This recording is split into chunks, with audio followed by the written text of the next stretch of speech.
আসসালামু আলাইকুম viewers, Sabinus কিচেনে তোমাদের স্বাগত জানাই। এর আগে তোমরা অনেকভাবে ওল ভর্তা করে খেয়েছো। আজ আমি তোমাদের দুই রকমভাবে ওল ভর্তা করে দেখাবো। আশা করছি তোমাদের খুবই ভালো লাগবে এবং তোমাদের পরিবারের সকলের খুবই পছন্দ হবে। Let's go. Oh my God. Aha. Yes.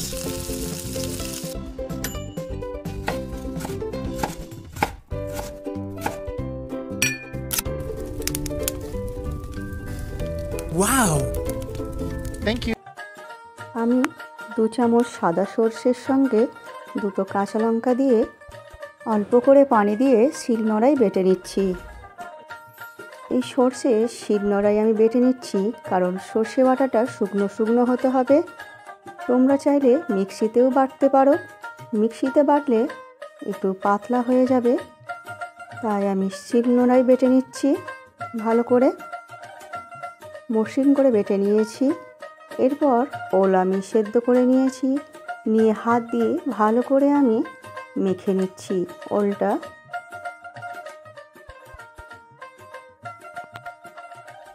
ওল ভালো করে মেখে আমি হাত দিয়ে ভালো করে মসৃণ করে নিচ্ছি।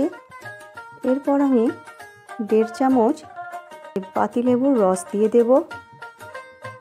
লেবুর রস দেওয়ার জন্য ওলটা খেলে মুখ চুলকাবে না। এবং সর্ষে বাটা এবং সরু সরু করে পেঁয়াজ কুচি, আমি একটা বড় সাইজের পেঁয়াজ কুচি দিয়ে দিচ্ছি। আর সর্ষের তেল দিয়ে ও পরিমাণ মতো লবণ দিয়ে আমি ওলটা ভালো করে মেখে নিচ্ছি। আমার রেসিপিটি তোমাদের এই পর্যন্ত যদি পছন্দ হয় একটা লাইক করে দিও এবং আমার রেসিপিটি তোমরা কে কোথা থেকে দেখছো কমেন্ট করে জানিও। ভালো করে ওল আমি মাখিয়ে নিচ্ছি, নিয়ে আমি একটি বাটিতে তুলে নিচ্ছি। একরকম ওল ভর্তা তোমাদের সঙ্গে শেয়ার করলাম, আর এক রকম তোমাদের বানিয়ে দেখাচ্ছি। ওল সেদ্ধ করে নিয়েছি, এরপর আমি 2টো কাঁচা লঙ্কা দিয়েছি। আগের ওল ভর্তাতেও বলা হয়নি, তোমাদের যেমন ঝাল পছন্দ তোমরা তেমন ঝাল দিও। আমরা ঝাল বেশি পছন্দ করি না, তাই আমি অল্প করেই ঝাল দিয়েছি। ভালো করে লবণ দিয়ে লঙ্কাটাকে আমি ভালো করে কষিয়ে নিয়ে আবার আমি তেল দিয়ে লঙ্কাটাকে কষিয়ে নিচ্ছি।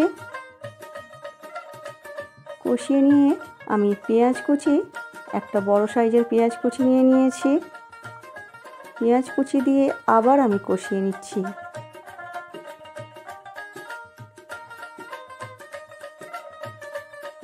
কষিয়ে নিয়ে ওলটা সে ভালো করে মাখিয়ে নেব।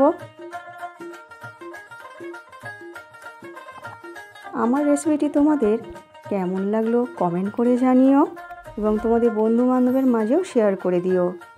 আমি 1 চামচ লেবুর রস দিয়ে দিচ্ছি।